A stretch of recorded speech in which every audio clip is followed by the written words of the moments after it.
The character Rocky Balboa is a now legendary boxer who over the last 50 years has inspired millions to overcome adversity and achieve greatness. But this character would never have come to exist if it wasn't for the persistence and hard work of this shining example of a man, Sylvester Stallone. Sylvester Stallone is not only the chiseled face of the Rocky franchise, but he's actually its originator as well. Back in the 70s, Sylvester Stallone was just another struggling actor living alone in a tiny apartment in Philadelphia. But inspiration struck as Sylvester watched the championship match between Muhammad Ali and Chuck Wepner, where Chuck Wepner managed to hold his own against the champ despite being the clear underdog. After watching the fight, Sylvester locked himself in his apartment and wrote the original screenplay for Rocky in just over 3 days. Movie studios loved the screenplay so much that they offered Sylvester up to the modern day equivalent of $1.4 million for the rights. Now this part is insane, considering at the time Sylvester only had about $120 to his name. He said no. He turned down all that money because the studios wouldn't let him star as the main character, Rocky Balboa. But Sylvester knew that if he gave away the rights and wasn't starring in the role, that he would forever regret it. At the time, Sylvester's friends and family must have thought he was insane, but this was probably the single best move he ever made for his acting career. So what does this all have to do with his workout routine? Well, it helps illustrate what kind of man Sylvester is. When he has a goal or an idea, he'll do everything in his power to get there and ignore all distractions until he reaches that goal, no matter how crazy the road he takes might seem. This is the exact same kind of strong-headed determination that led to him becoming insanely jacked for the Rocky movies. But Sylvester's drive to push his physique more and more for each subsequent Rocky movie just about killed him multiple times. He worked out so hard that he pushed his body into the ground multiple times, dieted so hard to get down to insanely low body fat that he would do handstands to get his brain working, more on that later, and he almost died during the final fight in Rocky 4. So what did he do to get into such amazing shape? What was this crazy diet that he followed that he claims got him down to 2.9% body fat? And did he do this all naturally? Well, I'm Paris Demers, a full-time personal trainer and online coach, and I'll be answering all these questions, and then at the end of the video, I'll be providing you with your own training plan based off of Sylvester's so you can train to look just like Rocky. Rocky 1 and 2 are amazing movies, but we're going to be focusing on Sylvester's peak Rocky physique in Rocky 3 and 4. Today we'll be covering Rocky 3, and Rocky 4 will be covered in an upcoming video, so make sure you're subscribed so you don't miss out. So while Sylvester looked great in the first 2 Rocky movies, his first big transformation came for Rocky 3, where he wanted to become as lean and shredded as possible. Sylvester's training and diet for Rocky 3 was absolutely insane. He was overtraining to the max, all while starving himself to shred as much fat as possible. Here's a quote from Sylvester himself. "I just wanted to get as lean as possible. I would go for long morning cardio, which usually consisted of jogging or swimming, then do about 18 rounds of sparring in the ring for Rocky, then I'd hit the gym for about 2 hours. All this while I was writing, directing, and starring in a movie. Yeah, I didn't sleep too much." This routine is insane and not something any normal person could do, or much less should attempt. But Sylvester was and still is a freak of nature, both when it comes to his work ethic and his performance. So before we break down Sylvester's weight training routine,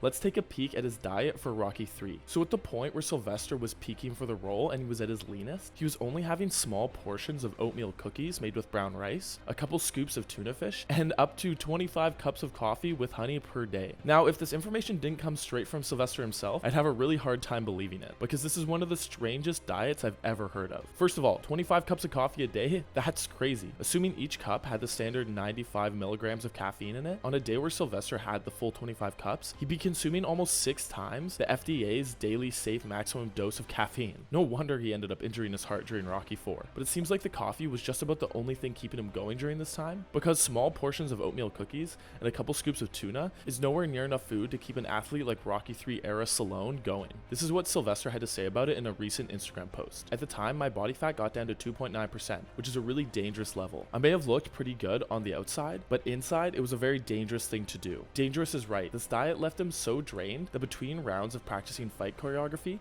he would go to the corner of the ring to do handstands to try to get some blood back into his brain so he wouldn't feel so lightheaded. Unfortunately, I don't think things work like that. So clearly during this time, his diet was less than optimal, but what about his weight training routine? Well, since Rocky 2, Sylvester had been training with 1976 Mr. Olympia champion Franco Colombo. Franco had Sylvester doing a classic bodybuilding 2-a-day workout split, where he would work 1 or 2 muscle groups in the morning and then do the same thing at night. They would do this split 6 days a week with 1 day off to rest, and this was on top of everything else Sylvester had going on at the time. But what made this plan really brutal wasn't just the high amount of volume, but it was also the crazy high intensity they'd be working at. Here's a quote from Franco. "What I did with him was write a training program that's good for his body, but then I go train with him with his training program that forces him to do his maximum. If he's doing 7 with 50 50 pounds, I take 60 pounds and do 10. Then of course he has to do it. He's so competitive, he thinks no one's gonna get ahead of me. So Franco used Sylvester's competitive nature to get him to push harder than he ever would otherwise. When used correctly, competition is a great tool to get the most out of whoever you're training, but the downside of competition is that it can possibly cause people to overreach and try to perform outside of their current capabilities, and unfortunately, this is exactly what happened to Sylvester with dangerous consequences. At one point during his Rocky training, Sylvester and Franco squared off in a bench press competition. Franco had a pretty solid strength advantage over Sylvester, so naturally Sylvester pushed all out to try to keep up, and unfortunately this led to him tearing his pec during the competition. Now I doubt this bench press competition was solely responsible for the torn pec, rather it was the months and months of overtraining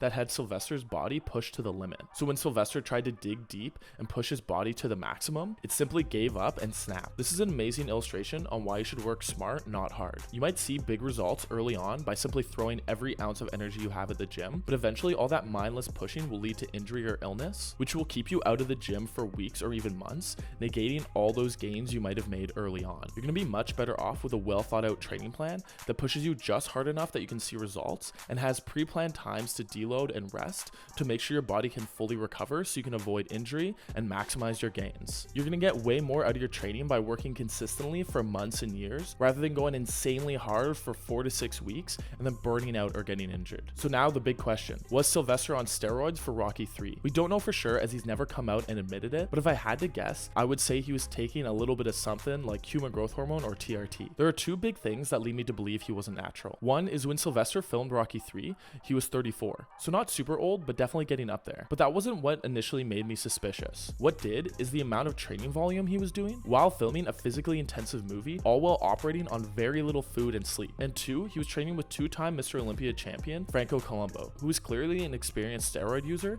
so he'd have the connections and know-how to get Sylvester whatever steroids he needed, and he could also help him use them most optimally. On top of this, we talked about earlier how competitive Sylvester is, and how he would always compete with Franco in the gym. So I could see Franco encouraging Sylvester to hit the sauce so that he could keep up. So all in all, while I do think Sylvester's physique in Rocky 3 is naturally attainable, I really wouldn't be surprised if he took something just to help him keep up with the amount of training volume he was doing and also stay competitive with Franco, who obviously was enhanced. Okay guys, here's the program I designed for you based off of Sylvester's classic bodybuilding routine for Rocky 3. It's a 5-day week bodybuilding split with a big focus on chest, shoulder, and arms so you can get that Rocky look. Now go ahead and check out how Michael B. Jordan prepared for his modern day Rocky movie with my Creed workout video. See you guys there.